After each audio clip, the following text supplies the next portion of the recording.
Olá, tudo bem? Seguindo nossa série de aulas facilitadoras acerca do pensamento de unificação. Essa é uma série de aulas que nós estamos fazendo, né, no intuito de realmente facilitar, né? Como eu sempre menciono em todas as aulas, né, nessa pequena introduçãozinha também não vou deixar de mencionar, nós estamos trazendo alguns conteúdos a partir do livro Novas Essências do Pensamento de Unificação.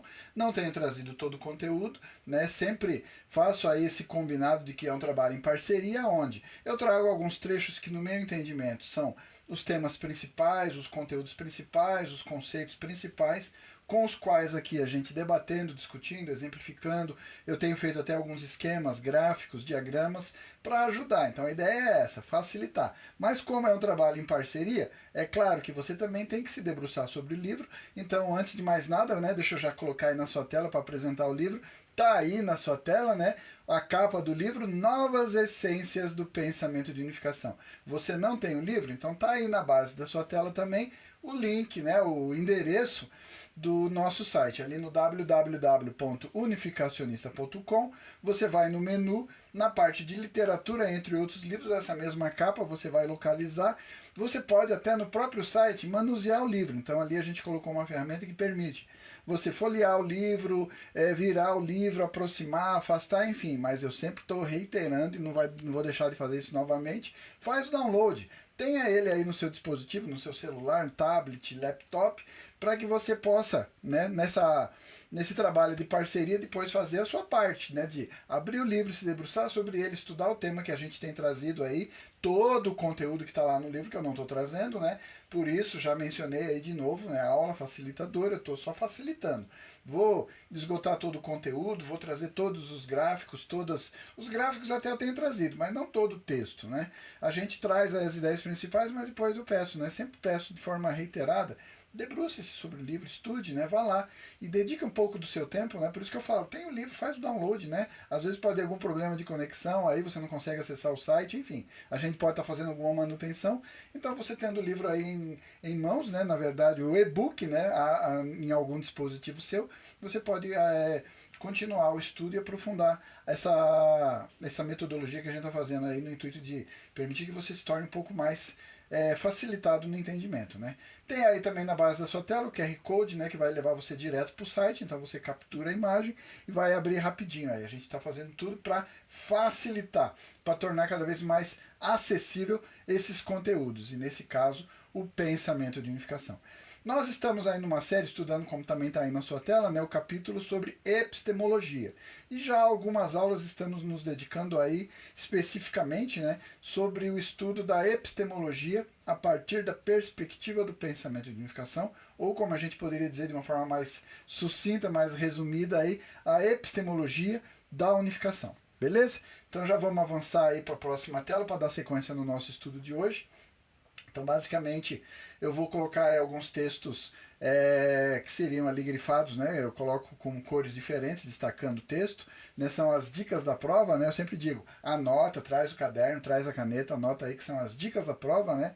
Na verdade, são as ideias principais, né? São os conceitos que, no meu entendimento, vão lhe ajudar depois. A gente debate aqui, faz aí uma explicaçãozinha, eu tento dar uma argumentada, dentro da minha concepção, dentro daquilo que eu, como estudioso aí do pensamento de unificação, entendo que seria algumas ferramentas ou alguns instrumentos que possam equipar você para ter uma compreensão um pouquinho melhor, porque pelo menos me ajudaram, né?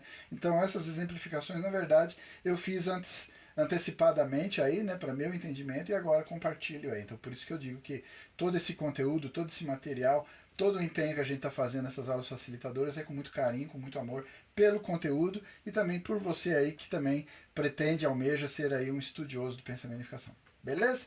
Então vamos trabalhar, começando aí dando sequência, né? Então já são duas aulas anteriores, essa já é a terceira, falando aí sobre esse item 2 que está na sua tela, epistemologia da unificação. E aí agora nós estamos começando esse item F aí, que é o processo de cognição e condições fisiológicas, né? A gente mencionou e está aí na sua tela, eu mencionei isso na aula anterior, finalizando a aula anterior ali, colocando já cena dos próximos capítulos do tema que a gente vai abordar.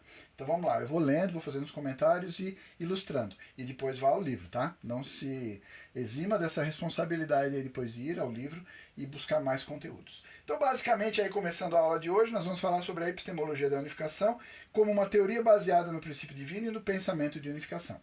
E, portanto, é inevitável que esta epistemologia possa conter conceitos e termos diferentes daqueles que nós vemos em epistemologias tradicionais. Já falamos alguma coisa lá nas primeiras aulas deste capítulo, né? Fazendo ali uma sobrevoada ali sobre alguns pensadores, pelo menos os principais, os mais proeminentes sobre epistemologia na filosofia. E aí na próxima aula a gente vai fazer ali o arremate, tá? Vamos deixar para a próxima aula, mas aí fechando essa ideia aí sobre epistemologia da unificação, a gente vai estar um pouco mais equipado, mais habilitado para fazer críticas e proposições ou contrapropostas ou sugestões, complementações às epistemologias tradicionais. Beleza? Fechando aí o parênteses.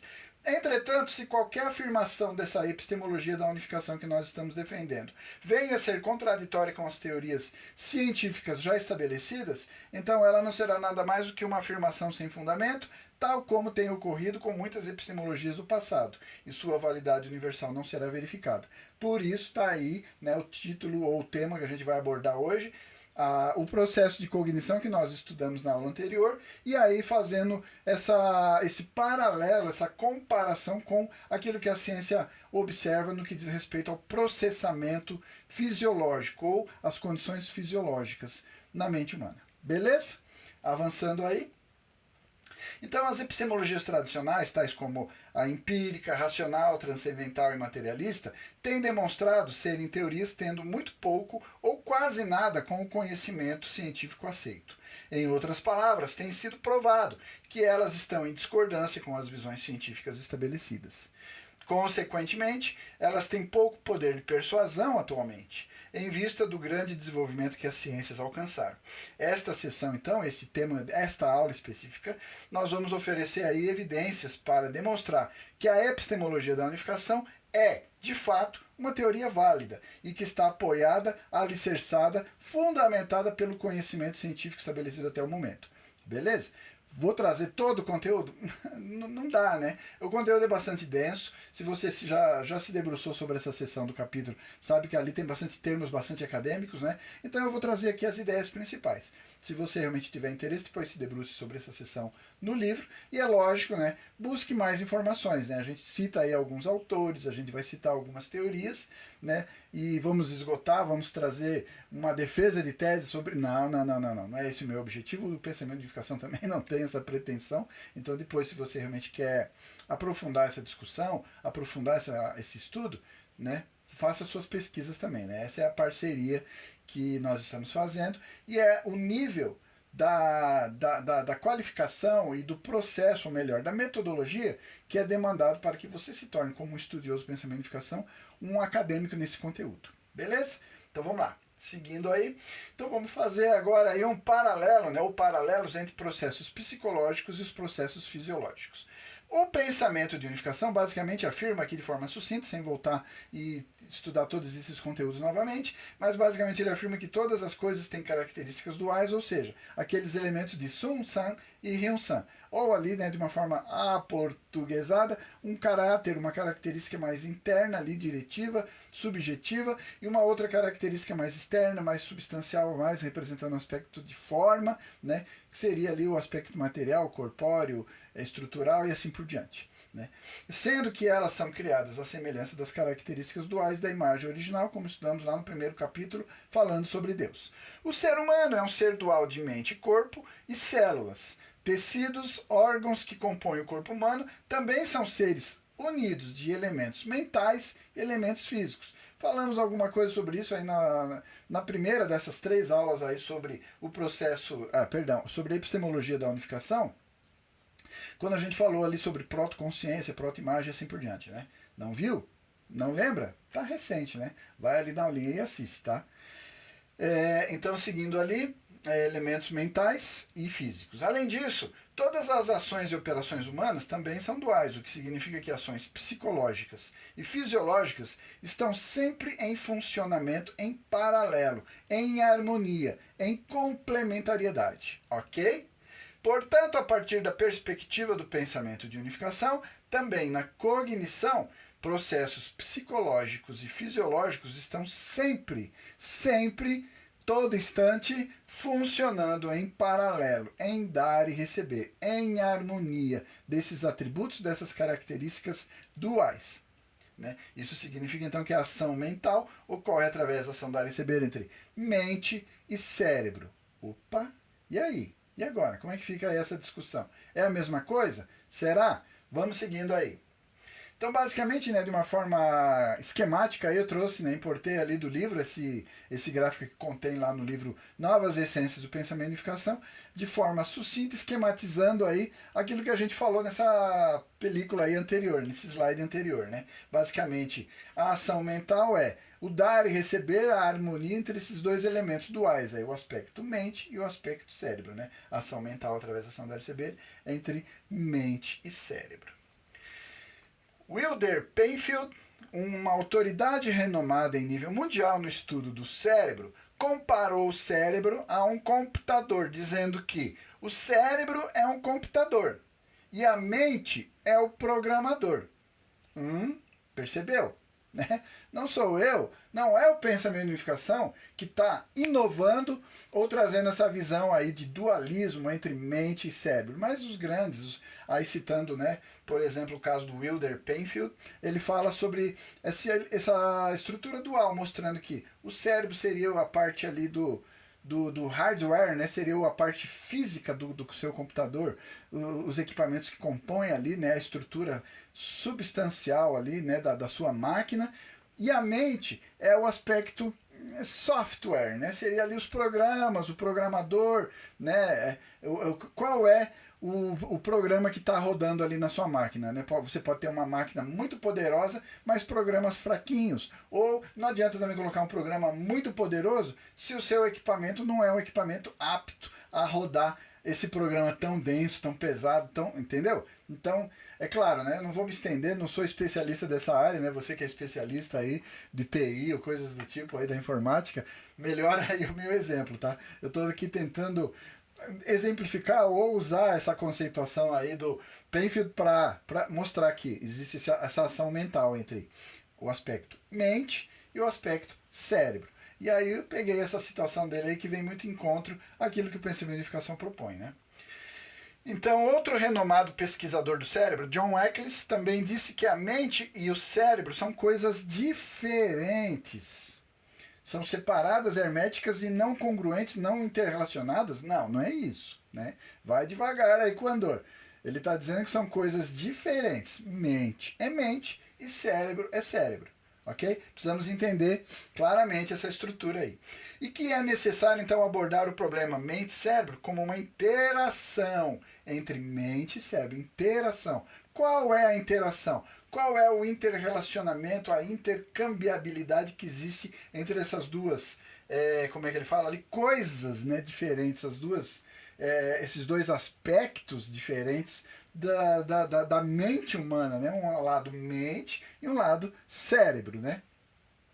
Estas afirmações, por isso está ali o grifo, né? Está aí um destaque, a cola da prova, né? Eu fiz questão de frisar porque se você tiver mais dúvidas ou quiser melhorar isso, depois pegue ali, né? Tem aí a referência, dá um pause no vídeo, olha o nomezinho ali dos dois pesquisadores, faça suas pesquisas, vai no Google ali, ou vai na biblioteca, procura, tem muito conteúdo e você pode melhorar bastante. Eu trouxe só uma citaçãozinha porque essa é a parte que vem de encontro à proposição que nós estamos fazendo à luz do pensamento de unificação. Essas afirmações estão de acordo com a visão do pensamento de unificação, que atividades mentais são feitas através da ação de interação, dar e receber entre mente e cérebro. Beleza? Os elementos, então, que correspondem à protoconsciência e à protoimagem. Como eu falei, eu vou trazendo alguns trechinhos aí para a gente construir o nosso cenário aí da nossa discussão. Então, a seguir, determinadas visões científicas podem ser citadas que, sem dúvida, apoiam os conceitos de protoconsciência e protoimagem que nós já afirmamos em aulas anteriores, conceitos únicos para a epistemologia da unificação, bem específico, porque nós trazemos isso em primeira mão, né, através do livro Novas Essências do Pensamento de Unificação. Como explicado anteriormente, protoconsciência é a consciência cósmica que está permeando, que tem permeado as células e tecidos de todos os seres vivos. Ou seja, isto é vida. E protoimagem é a imagem refletida na protoconsciência, que é como um filme. A gente usou essa analogia, essa exemplificação nas aulas anteriores, né, do que diz respeito ali à consciência. Protoconsciência é a intencionalidade consciente e protoimagem é a informação. Lembra, né? Que a gente falou, mesmo nos micro-organismos, aí, nas células do nosso corpo, a gente observa intencionalidade, objetivo, uma meta a ser buscada, a ser alcançada, a ser atingida. Isso significa que as células têm intencionalidade consciente e executam determinadas funções na base da informação contida nelas. Então a gente já falou sobre isso também ali, delineando sobre DNA e todo aquele código já definindo direção, objetivo, processo e assim por diante, né? A gente falou também sobre essa intencionalidade consciente, que é claro, não significa que ela está diretamente ligada com o que a gente define geralmente sobre consciência humana, né? A gente até tratou essa intencionalidade consciente no aspecto celular do nosso corpo, por exemplo, como um aspecto mais de subconsciente. Exemplificamos, se você não lembra, respiração, batimentos cardíacos, as piscadas dos nossos olhos, o nosso sistema circulatório e digestivo funcionando ali de forma inconsciente, porque a gente não está ali controlando e intencionalmente pensando, não, agora eu vou fazer isso, agora eu vou piscar o olho, agora eu vou respirar, vou inalar, agora eu vou exalar. Não. Quem faz isso de forma intencional e consciente são as células, os tecidos, os nossos órgãos. Beleza? Só um review, tá? Sem se aprofundar. Então, aí falando, vamos seguir aí. Vamos verificar então que a protoconsciência, a protoimagem, a partir do ponto de vista da teoria da cibernética, de forma sucinta. Não vou esgotar, desenvolver tese de doutorado. É só um trechinho ali que eu pincei, que eu pesquei ali do texto para compartilhar contigo aqui agora. Então, cibernética é a ciência da transmissão e controle da informação em seres vivos e máquinas automáticas. Então, não pense que cibernética nós estamos falando só de computador e transmissão de dados. Não, não, não. No nosso corpo, todo o sistema neurológico, nosso sistema nervoso, todos os impulsos de informações que o nosso sistema opera, a gente também olha para isso, a ciência também olha para isso como um sistema cibernético, na transmissão de informações de dados, ok? Nos seres vivos, bytes de informação são transmitidos através de órgãos sensoriais para os centros nervosos, os quais as integram e enviam instruções adequadas. Através dos nervos periféricos para os efetores, ou seja, os músculos. Isso é considerado como um dos fenômenos da cibernética nos seres vivos, que é semelhante à operação automática de uma máquina. Beleza? Para ilustrar, para ajudar você a compreender, para construir aí um conceito e também te dar um norte na hora que você fosse debruçar sobre esse conteúdo no livro, seguir aí nesse raciocínio, tá bom? Vamos lá, seguindo aí. Então, quando nós olhamos para uma única célula do nosso corpo, podemos ver fenômenos cibernéticos ocorrendo dentro dela. Isso quer dizer uma repetição contínua de transmissão de informações a partir do citoplasma para o núcleo e uma resposta, né, de volta a partir do núcleo, que é feita de forma autônoma numa célula, enquanto a célula existe e se multiplica. Esse processo cibernético, né, de transmissão de informação, de dados, né, de impulsos ali, né, que a gente poderia chamar numa direção de input e outra na direção contrária de output, né? A gente poderia dizer aí esse processo cibernético dentro de uma única célula do seu corpo, do nosso corpo. Deste modo, baseado nesses fenômenos da cibernética, podemos encontrar autonomia até mesmo numa única célula. A autonomia de uma célula não é nada mais do que vida e protoconsciência. Cara, se a gente fosse se expandir esse conceito e abrir margem aqui para uma discussão, aqui é uma aula facilitadora, eu vou seguir a nossa cronologia e o tempo definido. Mas pensa bem, né? Se uma única célula tem essa potencialidade cibernética de funcionamento, intencionalidade consciente e essa autonomia definida ali, né, como vida e protoconsciência, como é que ela está tão conectada e interligada com as outras tantas milhões e bilhões de células que podem compor o nosso corpo ou o corpo de qualquer ser vivo? Essa consciência única, mas também de fazer parte de um todo, para a manutenção desse conjunto, para o bem-estar e o bom funcionamento desse todo. Percebe? É um parênteses que eu estou abrindo aqui para você depois refletir sobre nós seres humanos de forma autônoma, tendo todos esses aspectos também funcionando em cada um de nós, respeitando esse aspecto da individualidade que a gente enfatizou tanto lá no 3º capítulo, quando falamos sobre teoria da natureza humana original. Qual é então a nossa dificuldade de ter essa consciência ou essa proto-consciência, esse estilo de vida, né, de viver para um processo, para um sistema, para um todo, para um conjunto maior composto por cada uma dessas células autônomas chamadas seres humanos. Fechando aí o parênteses, fica aí a reflexão para você, né? Estou fazendo aqui a minha. Vamos avançar. Então, o fisiologista francês André Godet-Perrot explica em Cybernetic at Biology, está aí até a capa do livro, né? Depois, se você quiser pesquisar, se você quiser praticar o seu francês, eu não procurei se a gente já tem em português uma tradução desse conteúdo, né? Mas está aí, né? Você pode pesquisar mais detalhes. Certamente deve ter, pelo menos em termos de trabalhos aí, de teses de outro estudioso aí, alguma citação para lhe ajudar no entendimento desse conceito. Mas então ele diz assim, que o núcleo da célula, o qual contém a fonte da informação da célula, dá instruções para as organelas citoplasmáticas, e aí vai as mitocôndrias, o complexo de Golgi, etc., para que elas possam conduzir reações químicas necessárias para a vida, manutenção, perpetuação, subsistência dessa célula. Essas informações da célula incluem todas as informações referentes às formas anatômicas e também às funções essenciais de todos os seres vivos.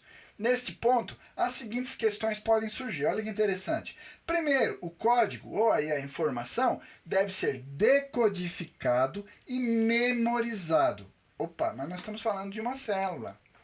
É uma célula. Mas aí essa informação ela vem codificada. Como é que a célula, no sentido de núcleo, em relação ao citoplasma, ou vice-versa, como a gente falou lá na tela anterior, essa informação é emitida, decodificada e memorizada pelo recebedor dessa informação, desse código. Já não é uma interrogação aí, eu já fiz uma no meio da frase, né? Mas vamos seguir ali. Qual é o sujeito que vai decodificar e memorizar esses códigos? Segundo, a fim de que o núcleo da célula transmita instruções para causar essas reações químicas essenciais, necessárias, fundamentais para a manutenção e perpetuação da vida na célula, o núcleo deve estar, então, ciente, olha aí, a palavra ciente, consciente, né, de forma precisa, exata, sobre a situação ali dentro da célula. Como é que está funcionando? Eu tenho que estar observando, vendo qual é o elemento de percepção, decodificação, assimilação dessas informações. Qual é o tema dessa consciência? Qual é o grau dessa consciência? A exatidão, a lucidez, né? Usei a palavra aqui que a gente normalmente está sempre associando à mente humana. Eu estou falando de uma célula, uma única célula. O livro está falando, né, na verdade, sobre uma única célula.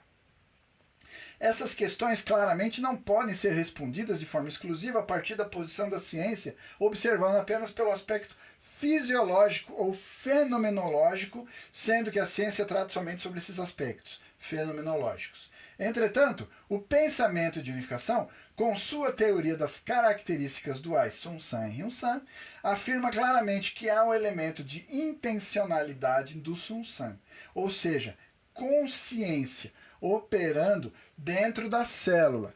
Olha os grifos, olha as dicas, esses grifos ali, esses destaques que eu botei no texto, é para você anotar a dica da prova? Não, porque não é um conceito, é só um alerta. Veja bem, nós estamos falando aí sobre intencionalidade do Sun-San.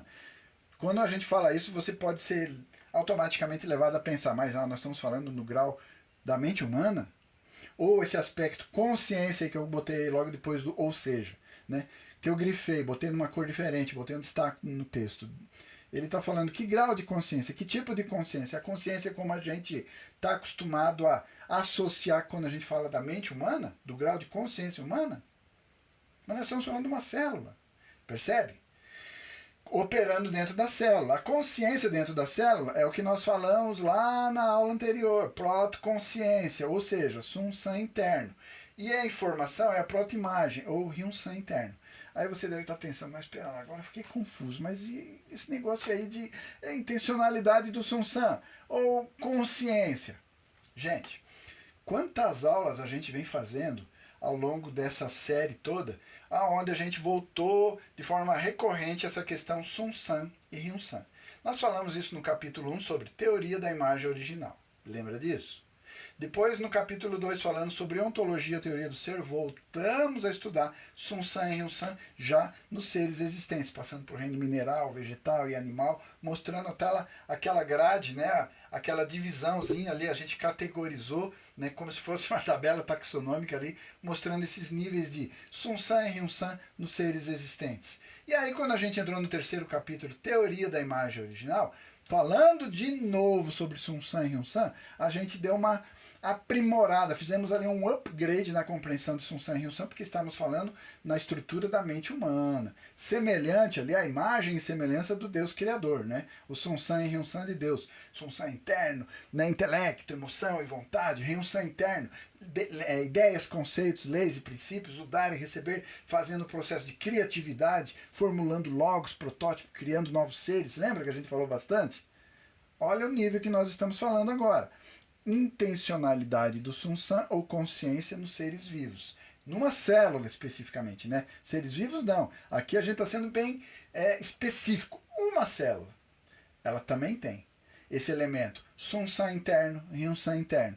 Lá na sua estrutura. No grau de complexidade, eu lembro que usei essa expressão lá no segundo capítulo, ontologia. No grau de complexidade demandada na manutenção daquela estrutura célula, ela tem, né, intencionalidade de Sun-San ou consciência.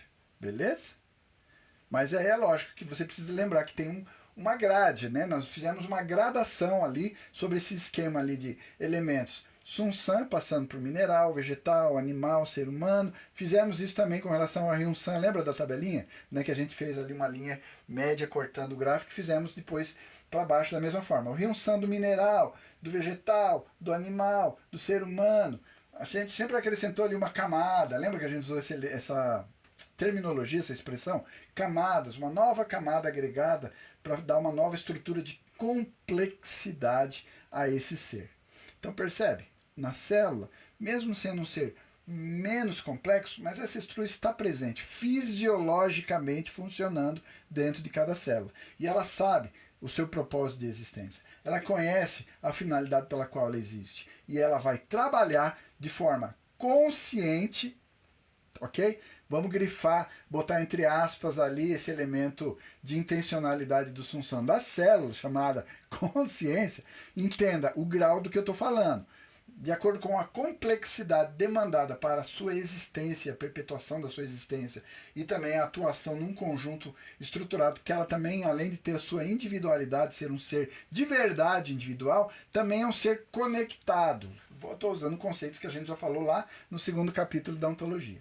Espero que nessa revisitada que eu fiz aí aos capítulos anteriores, possa ter ajudado um pouquinho aí na sua compreensão. Se não, volta lá naquelas aulas, assiste de novo, ou então vá ao livro nessas sessões específicas e se debruce a estudar, porque inevitavelmente o que a gente vai estar falando daqui para frente, né, como a gente já tem feito em várias aulas já há algum tempo, a gente vira e mexe, acaba revisitando. Primeiro capítulo, teoria da imagem original, segundo capítulo, ontologia, teoria do ser, e terceiro capítulo, teoria da natureza humana original. Em uma aula anterior, ou em várias outras, que eu já nem sei quantas vezes já citei, a importância desses 3 capítulos dentro do livro Novas Essências, Pensamento e Unificação, porque eles são o nosso arcabouço básico ali, o nosso paradigma referencial para todas essas proposições nas diferentes áreas que nós estamos fazendo agora, nesse caso específico, sobre epistemologia à luz do pensamento de unificação.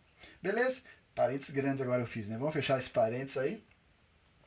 Vamos falar um pouco aí sobre correspondência de processos psicológicos e fisiológicos nos 3 estágios de cognição.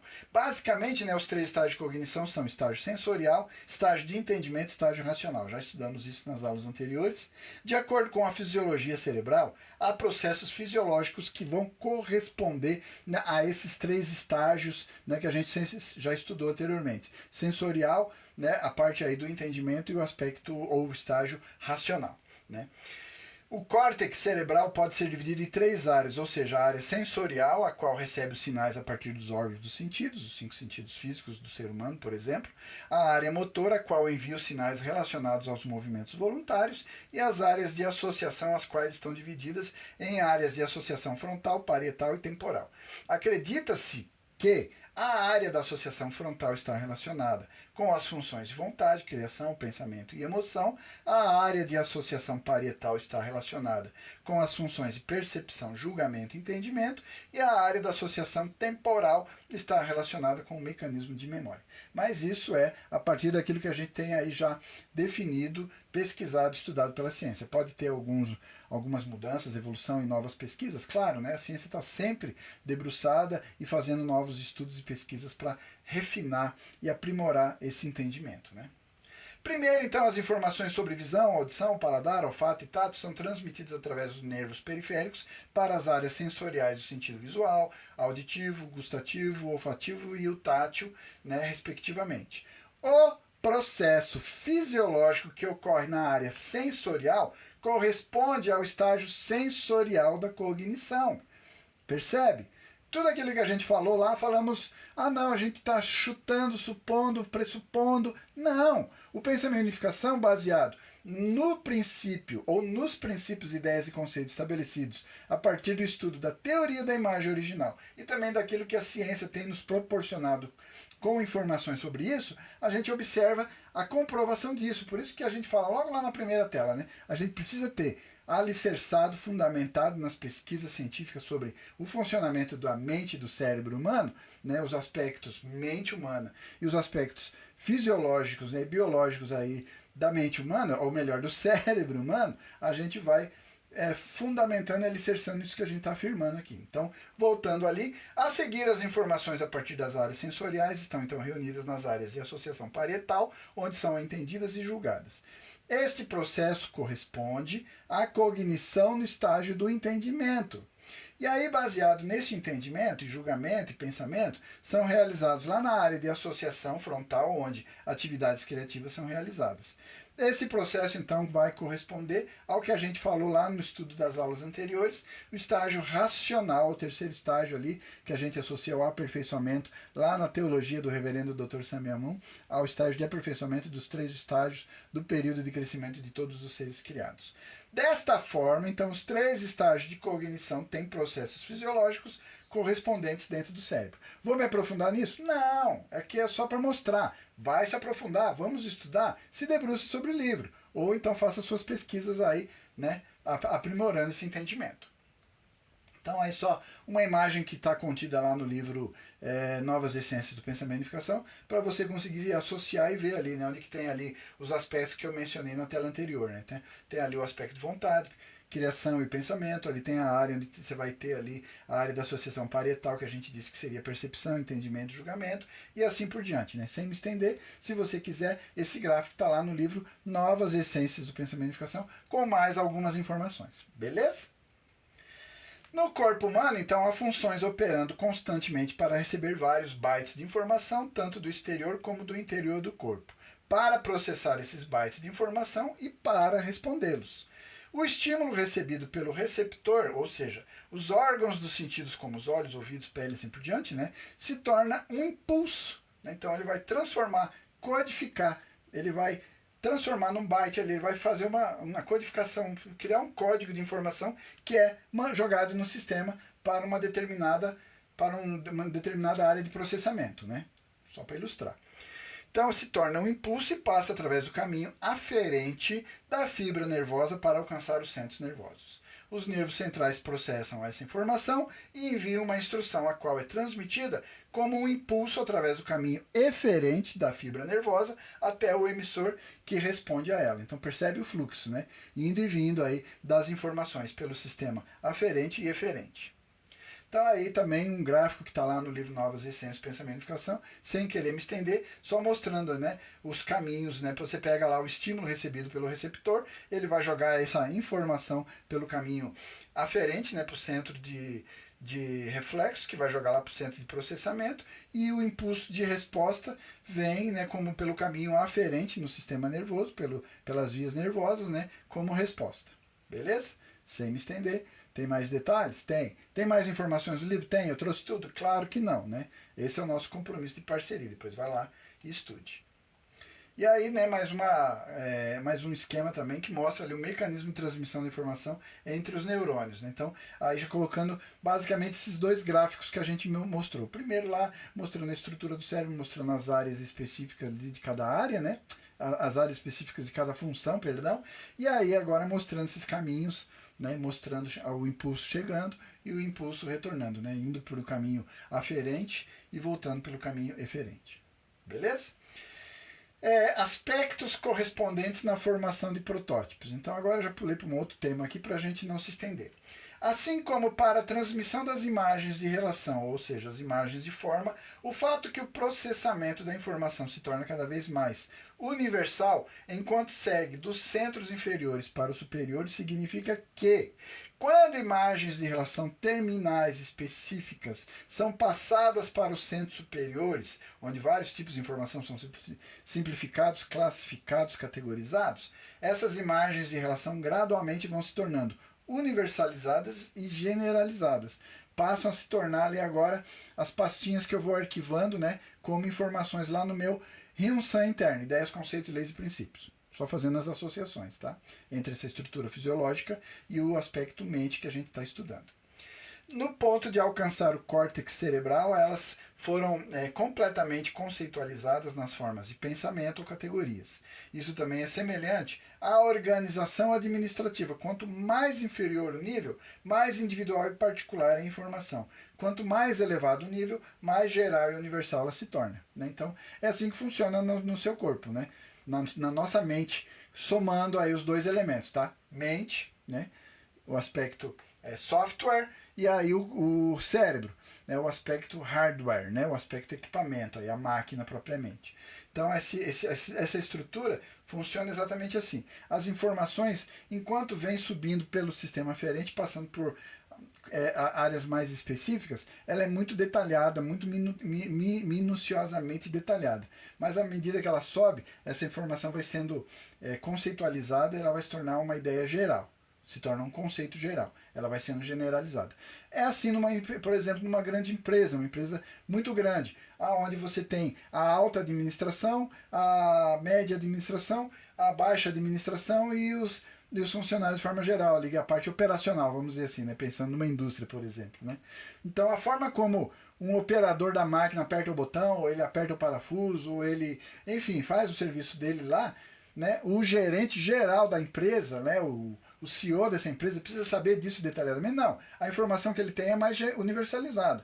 Quantas peças ele consegue produzir, quantas horas ele tem disponível, como ele pode usar essa mão de obra, quanto ele conseguiu vender, como é que está a capacidade produtiva, tem que aumentar, enfim, os números são mais gerais. É uma analogia assim, só para ilustrar o que ele está dizendo ali, tá? Para a gente não se estender. Seguindo aí, agora sobre protótipos e fisiologia. Protótipos são ideias e conceitos possuídos antecipadamente pelo sujeito no momento de cognição, que também podem ser chamados de memória. Ideias, conceitos, leis e princípios, podemos colocar tudo isso daí dentro do conceito geral de protótipo? Sim, senhor, podemos sim. Né? E você vai revisitar isso na hora que você vai fazer um processo de cognição de uma nova informação? Com certeza.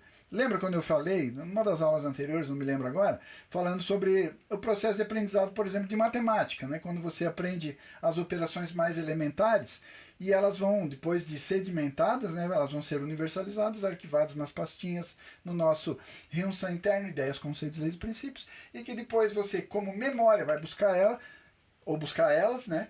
para utilizar num outro processo de cognição, numa operação mais complexa, né? Numa nova operação que você está aprendendo, numa nova fórmula, enfim, né? Bhaskara, vamos estudar Bhaskara. Eu vou ter que saber as básicas, então eu vou ter que fazer, entendeu? Lembra que eu fiz essa comparação? Né? Só para relembrar, não vou voltar tudo isso, né? É só para ilustrar. Então está explicado que os seres humanos possuem, então, protótipos a priori, né? E protótipos empíricos, os quais também podem ser expressos emprestando expressões fisiológicas como memória hereditária e memória adquirida, esta última adquirida através da experiência. Então percebe? Né? Estamos usando algumas expressões usadas aí na ciência específica, né, sobre o estudo da mente humana, o aspecto mais químico, fisiológico aí, biológico do cérebro, né? Então vamos lá, só para a gente ilustrar aqui, sem se estender, uma memória hereditária, que é a informação referente às células e tecidos de um ser humano, como um ser vivo, acredita-se ser armazenada no sistema límbico. Aquela parte do cérebro que consiste do córtex mais velho, abrangido pelo novo córtex, de acordo com a cerebrofisiologia. Então, como e onde é armazenada a memória adquirida? Essa memória que a gente faz no processo empírico. E eu falei já numa aula anterior sobre as bases 4 posições, né, do sentido inverso daquilo que a gente falou lá na criatividade. A gente falou lá das bases 4 posições em 2 níveis, né? Uma interna e outra externa, uma criando a ideia e a outra criando o ser propriamente, usando o protótipo dessa ideia feita na base 4 posições interna. No processo de cognição, na aula anterior aí, a gente falou que ele ocorre inverso. Por quê? Eu vou ter sensorialmente, no primeiro estágio, né, a percepção dessa informação, né, visão, audição, enfim, tátil, etc. Aí essa informação na base de 4 posições externa é jogada para um processamento na base de 4 posições interna, entre ideias, conceitos, leis e princípios, intelecto, emoção e vontade. E aí nesse processo da mente, né, funcionando ali como a gente já falou, né, mente e cérebro, né, se dar e receber entre aspecto da mente, o software, e a parte do cérebro, a parte hardware da nossa mente humana. Então, aonde que essa memória é adquirida nesse processo aí da base de 4 posições externa, depois indo para a interna, no processo de cognição, onde você armazena isso? Memória pode ser dividida em memória de curto prazo, a qual dura somente alguns segundos, e memória de longo prazo, a qual dura desde várias horas até vários anos. E às vezes até podemos aí abrir um parênteses, uma vida inteira, né? Acredita-se que a memória de curto prazo esteja baseada num circuito elétrico reverberante, né? Com relação à memória de longo prazo, 2 teorias têm sido propostas, ou seja, a teoria do circuito neural e a teoria da substância memória.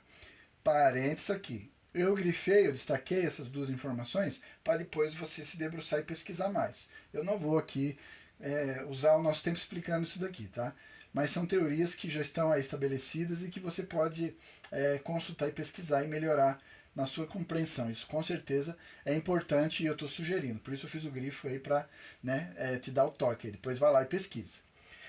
Então, seguindo ali, a teoria do circuito é a visão de que cada memória é armazenada numa rede particular de circuitos de neurônio cujas junções ou sinapses recebem mudanças através de repetitivos ou repetidos impulsos nervosos. A teoria da substância memória é a visão que tais substâncias memórias, como RNA, peptídeos e etc., tem algo a ver com cada memória. Entretanto, recentemente, o número de pesquisadores que advogam a teoria da substância memória, estão aumentando, né? Está mais aceita, mais sendo utilizada. Então, quanto à área na qual a memória de longo prazo é armazenada, é considerada como segue. Né? Aí é uma ilustraçãozinha, um trecho que eu trouxe aí do que se propõe na ciência. Há uma parte do sistema límbico chamado hipocampo, o qual está localizado dentro do cérebro. Este hipocampo, primeiramente, desempenha o papel no processamento inicial da informação para ser memorizada, e então acredita-se que a memória seja armazenada no neocórtex, né, ou lobo temporal, por um longo tempo. Isto é, acredita-se que memória seja armazenada no lobo temporal através do hipocampo. Goudet-Perrot explica que na cognição essa memória é colada com a informação de um objeto no mundo externo vindo através dos órgãos dos sentidos e ela é julgada. A A informação recebida pelos receptores sensoriais é colada com o conhecimento que foi adquirido pelo centro sensorial no córtex cerebral e armazenado na memória, e o julgamento é feito. Beleza? Olha o grifo, olha o destaque, porque essa ideia do de Perrault é muito próxima, bate quase que colide com exatidão com o que o pensamento de unificação propõe no nosso processo de cognição. Está ali, no parágrafo seguinte, eu já estou antecipando, então vamos lá. Esta visão está de acordo com a posição do pensamento de unificação, onde a informação vinda do mundo externo é colada com protótipos ou imagens internas, lá no nosso Hyun-San interno, ideias, conceitos, leis e princípios, e é julgada se essa está em concordância, ou em discordância com os protótipos. E quem faz esse julgamento é intelecto, emoção e vontade, as faculdades de verdade, que busca os valores de verdade, bem e beleza, respectivamente.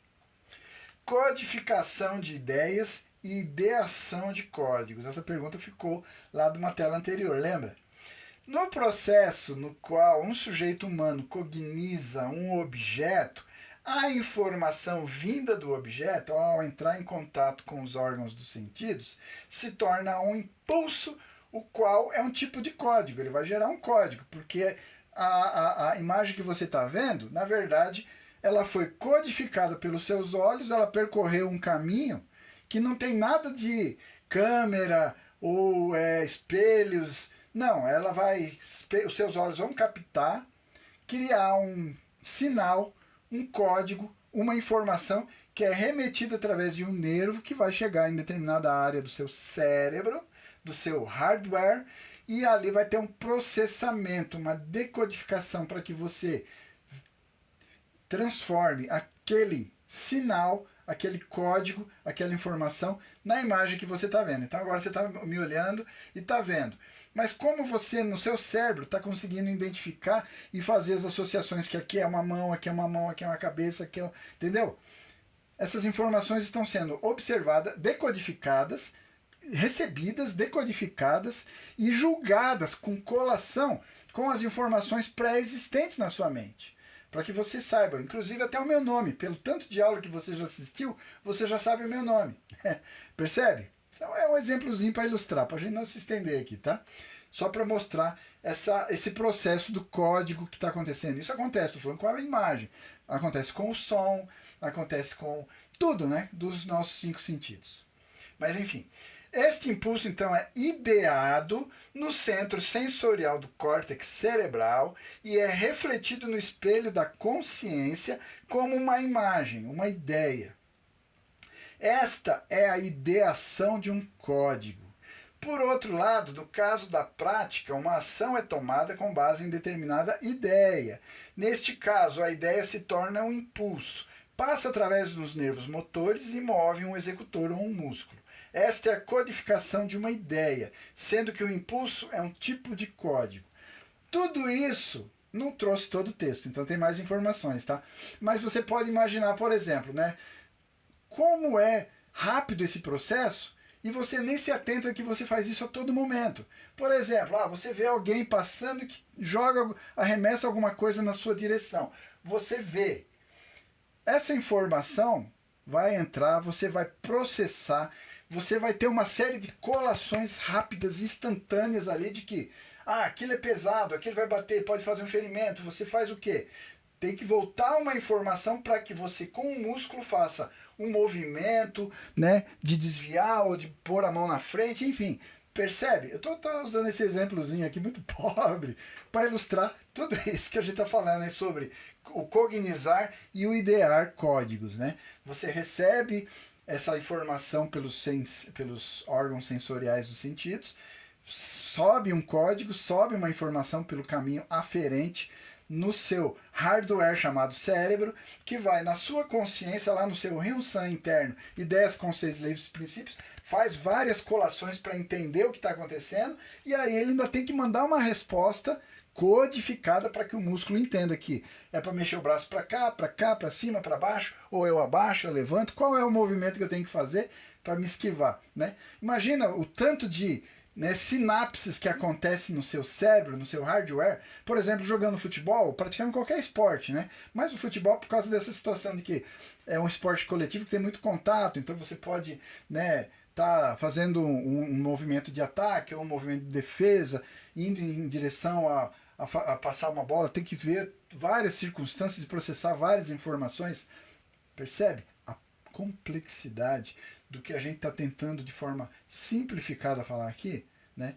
Então depois, quando terminar essa aulinha, para um pouquinho, faz as suas reflexões, vá ao livro, dá mais uma estudadinha, porque eu trouxe algumas partes, não trouxe todo o conteúdo, eu sempre assumo essa responsabilidade, né, de que, olha, eu estou trazendo uma partezinha, mas a ideia aqui é ajudar você com algumas exemplificações e reflexões, depois se debruce sobre o livro, e depois pode pesquisar, tá? Pesquise mais, é um tema muito importante. Mas a proposição epistemológica do pensamento de unificação, ela é muito contundente com aquilo que tradicionalmente se falava, e principalmente porque ela tem essa base muito alicerçada nas informações que a ciência nos fornece sobre esse processo fisiológico mesmo. Né? Por isso que a gente está falando aí sobre processo de cognição e essas condições fisiológicas. Né?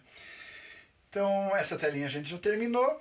De acordo com a cerebrofisiologia, então uma ideia passa a existir através da cognição e é armazenada numa área específica do cérebro como memória, codificada, com um padrão específico de combinações de neurônios.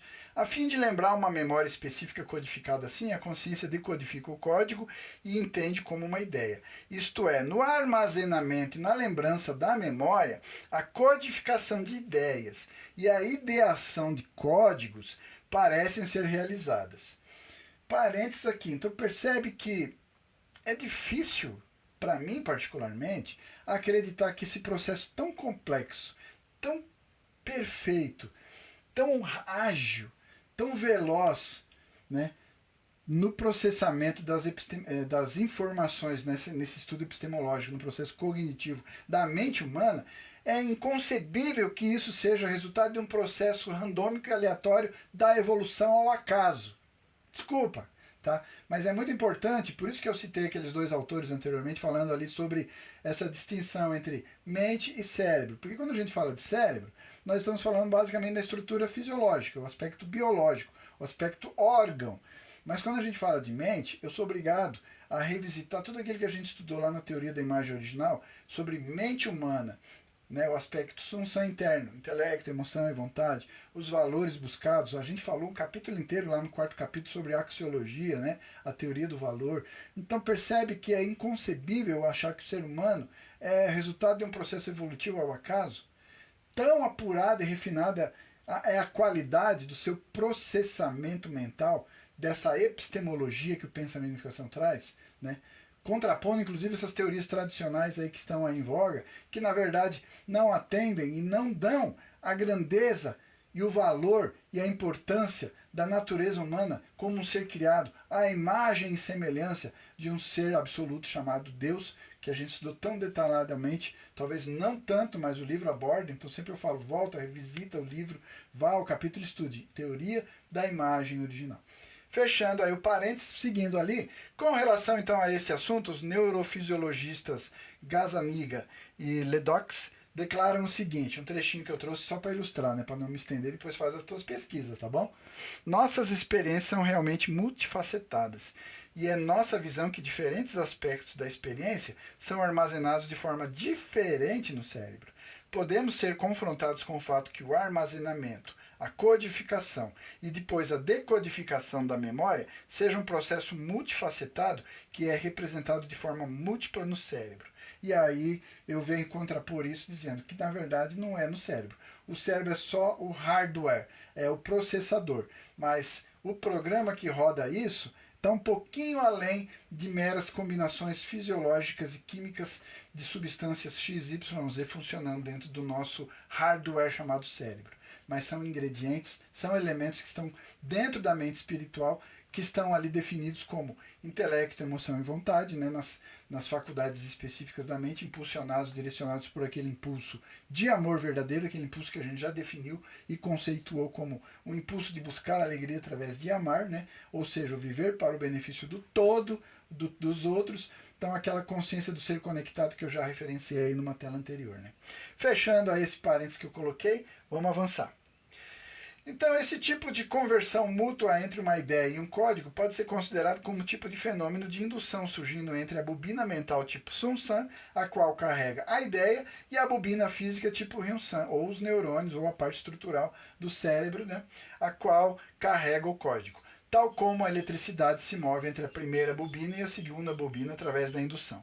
A conversão mútua de uma ideia e um código fornece suporte para a afirmação que, olha o grifo, dica da prova, anota aí. Não, a ideia é fundamental para depois você ir no livro e melhorar isso no estudo desse tema.